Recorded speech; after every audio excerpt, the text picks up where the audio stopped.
Snaps for losers, man. I don't get involved in that stuff, but Angel Rashad Milligan rolling out. That's a good question. Brandon, we can't ask Rashad questions. Hey, Rashad. Alexis Morris, man.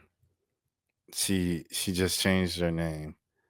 So she said, I always don't want to give her too much because I don't know. I don't know. It's sometimes it's a lot, but like I don't know. It's happening, and you can't just ignore it like it's not happening. So tonight, Alexis Morris kind of went back and forth with fans again, and she said, "I'm bringing the podcast." She said, "Podcast coming soon. I'm ordering the equipment now."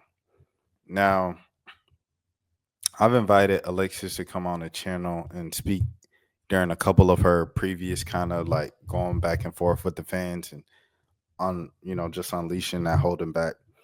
And one time, what was it? One time she was just like, nah, we just moved past it, everything like that. Like, I got a game. She was playing overseas at the time. And then when I got her through kind of like an obligation, immediate obligation when she signed with AM1, she was like, well, I don't want to be on camera because she already knew probably that John was about to go on the channel, everything like that. So we still did that interview audio, and that's on the channel if you want to watch it. And I interviewed her on the carpet. That's when I first met her. If you're wondering how like I even was introduced to her, but it was at the BET Awards after they won the championship and stuff like that. And Luther is mad cool. She has a personality, and it's just it's just a lot, bro. It's just a lot. It's a lot that goes with it. Obviously you don't want to diagnose anybody, so so I'm definitely not gonna do that. But yeah. So this was the latest one. So when the head coach for the Sun, she's talking about the Connecticut Sun, go overseas and learn the game, it will benefit me in the long run. I totally understand now what she meant. I speak from my experiences only. Okay. Oh, okay. So pretty much what she said tonight was she said that UConn and South Carolina their programs prepared players better for the WNBA as opposed to other programs. And she said she learned how to play the game of basketball on a fundamental level overseas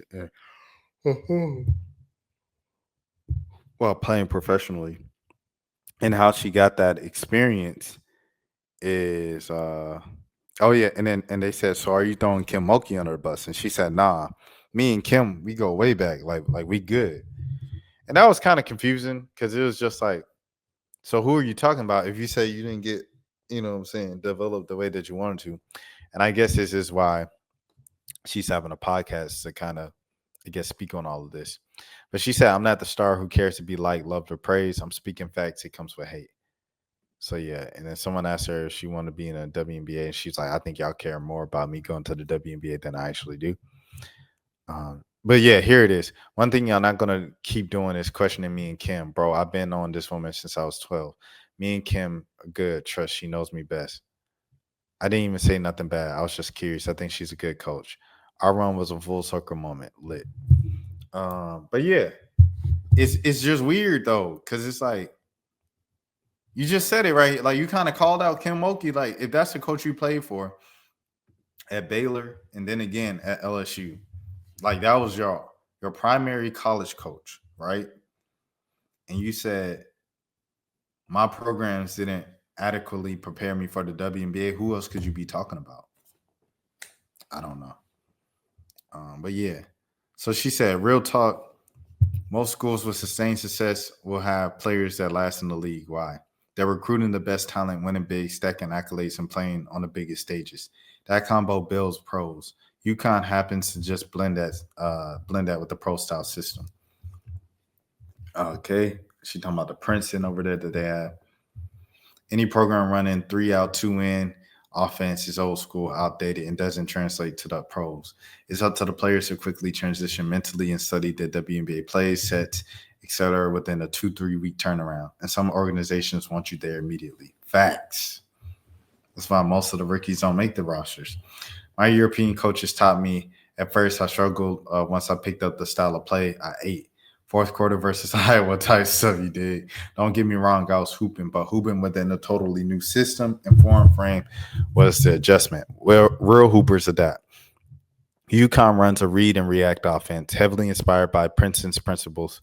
The style forces players to think the game, making them more adaptable and mentally prepared for the pro level. While UConn players tend to last longer in the league, they got high basketball IQ. Y'all can miss me with the bias perspectives on my bias because they're top pro plays, pro like plays, terminology, et cetera, et cetera. Yeah, and this is where it started. Uh, why does South Carolina and UConn players last in the WNBA? So yeah, I mean, what she's saying is true. What she's saying is true, and I actually enjoy this perspective and these answers from her, and I think it'll be a very entertaining podcast. See, now when I started it with like, I usually ignore Alexis when she go on these rants. She making a lot of good points, bro.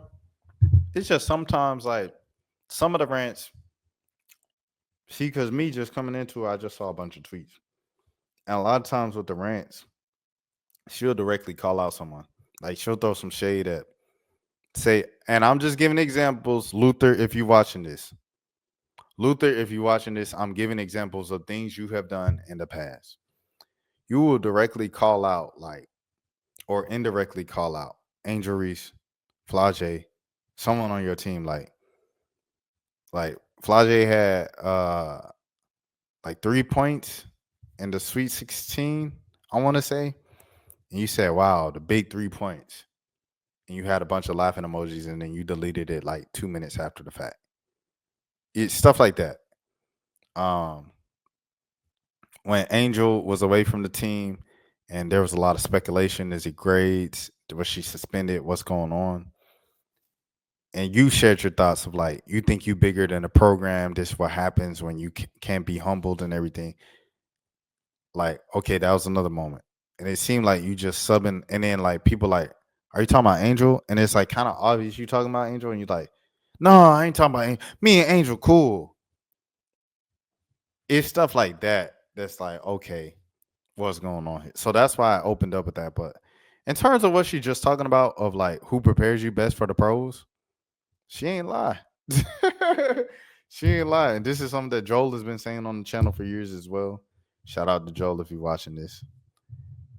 You know what I'm saying? I know you feeling good after the championship. Let me know. Let me know some, Joel. But yeah. So that's what I want to say with that for sure. Salute to Alexis Morris. She did not lie. Okay. And then someone uploaded this thing, kind of making a joke to her. I want to pull it up just because this is how I even found out Alexis Morris was talking.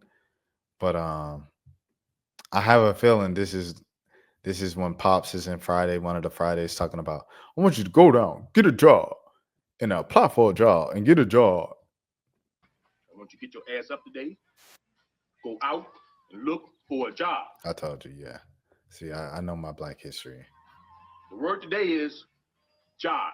J-O-B. You hear me? Okay, all right. So that's the joking things that short. But hey, like I say, I'm rocking with Luther. I just want her to be okay. I just want Luther to be okay. I want her to be doing well mentally, everything like that. When I asked her last time, she said she was doing well. That was a year ago. So in this year, I hope she's still doing well. Kennedy as well. Hollywood, bro. Holly, I ain't forget about you. You still my favorite point guard.